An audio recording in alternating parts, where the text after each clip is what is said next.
Sinabi ni Nina na sana ay tinanggap niya ang alok ng chairman na makipagsiping sa kanya. Inisip ni Sergey na iyon ay isang biro lamang kaya patuloy siya sa pagdadaldal tungkol sa pera.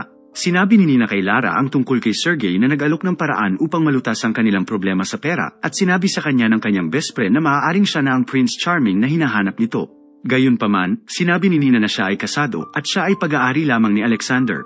Nagkataon ay nakita nila si Alex sa kanyang pangalawang trabaho bilang tour guide ng mga turistang Chinese.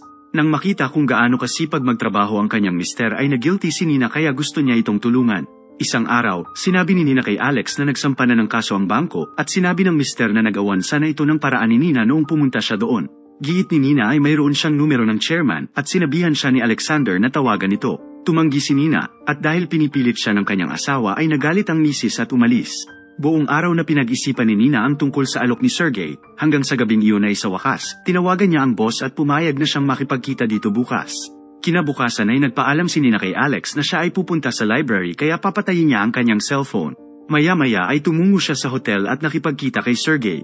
Agad na tinawagan ng chairman ang bangko upang i-hold ang utang ni Alexander sa loob ng 3 buwan ng walang interest at babaan ang rate nito. Habang nanananghalian ay napansin ni Sergey na galit pa rin si Nina sa kanya. Sinabi ng chairman na nagawa na niya ang hinihingi nito ngunit kung ayaw pa rin ng misis sa kanya ay malaya siyang makakaalis at hindi niya babawiin ang pinangako niya. Naantig si Nina